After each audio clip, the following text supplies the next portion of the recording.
आज अगर मंडी के अंदर देव सदन का निर्माण हुआ है, आज अगर कुल्लू के अंदर देव सदन का निर्माण हुआ है, आज अगर हमारे सैकड़ों मंदिर के जीर्णोद्धार के लिए अगर पैसा किसी ने दिया तो कांग्रेस पार्टी की सरकार ने दिया।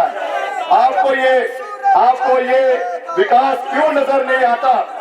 इसके लिए तो आपको अपने डायरेक्टर साहब को पूछने की आवश्यकता है। आपकी स्क्रिप्ट ही गलत है, आपकी स्क्रिप्ट ही गलत है, क्योंकि डायरेक्टर साहब आपको गलत स्क्रिप्ट पढ़ा रहे हैं। वो चाहते ही नहीं है। आपको अंदर की बात बता रहा हूँ, अंदर की बात बता रहा हूँ। हमारे डायरेक्टर साहब चाहते ही नहीं है कि मोहतरमा यहाँ से जीत कर जाए, क्योंकि अगर गलती से मोहतरमा जीत गई तो डायरेक्टर साहब हम आपका तो मान सम्मान करते हैं, मगर जो चहल चौक में हुआ, चहल चौक में जो धक्के लगे, चहल चौक में जो गिरे, वो एक षड्यंत्र था। अंग्रेजी में एक कहावत है कि coming events cast their shadow before. जो होने वाले आपके चीजें हैं वो पहले ही उसका जो है लक्षण उसके दिखने शुरू हो लक्षण दिखने शुरू हो जाते हैं। जो वहां पे वो गिरे तो गिरे, मोहतरमा ने पीछे मुड़ के भी नहीं देखा कि भैया ठीक तो है कि नहीं है, ये हाल है।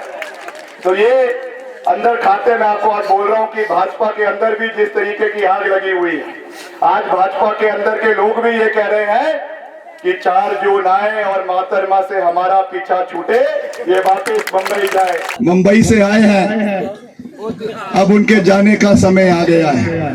अब उनको गाना गाना पड़ेगा, बाबुल की दुआ लेती जा, जा तुझे सुखी संसार मिले, क्योंकि अब उनके विदाई का समय आ गया है। और लगता है कि कन्यादान जयराम ठाकुर जी ही करेंगे, क्योंकि अब उनका विदाई का समय आ गया है। उन्होंने वापस मुंबई की नगरी में जाना है, जिसका कोई काम हिमाचल में नहीं है, जिसको हिमाचल के बारे में कोई जानकारी नहीं है, हिमाचल के इतिहास के बारे में कोई जानकारी नहीं है।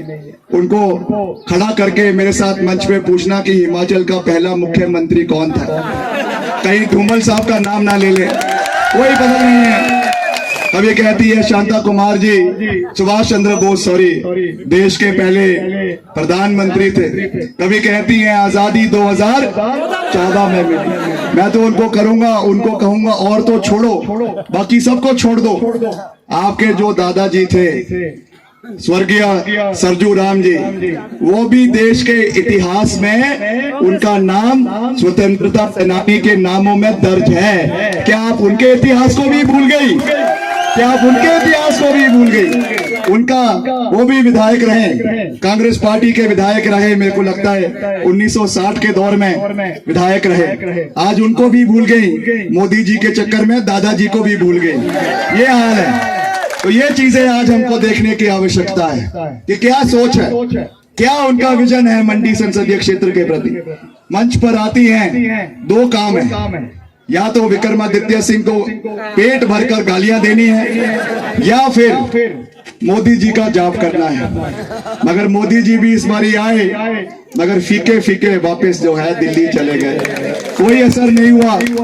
क्योंकि अगर वो आपदा के दौरान आते, जब सबसे बड़ी आपदा हमारे मंडी के अंदर आई, उस समय अगर प्रधानमंत्री जी मंडी आते तो हम सबको अच्छा लगता, क्योंकि वो कहते हैं कि हम मंडी का बेटा हूँ, हिमाचल का बेटा हूँ, हम प्रधानमंत्री के रूप में उनका मान सम्मान करते हैं। मगर क्यों वो आपदा के दौरान हिमाचल नहीं आए?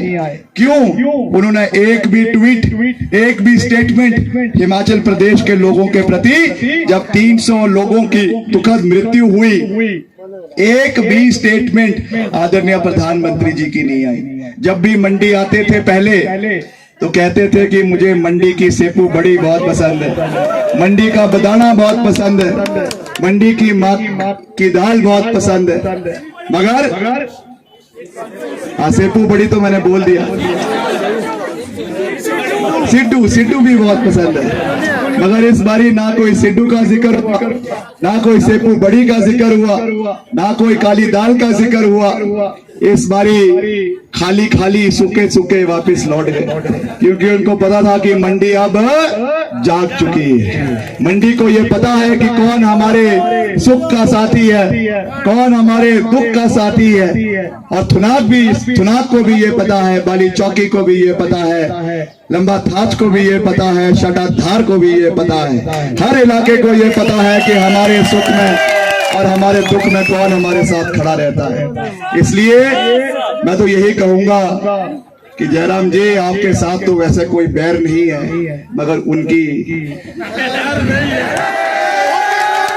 यही मैं कह सकता हूं। मैंने शब्द नहीं कही, आप लोगों ने कहा।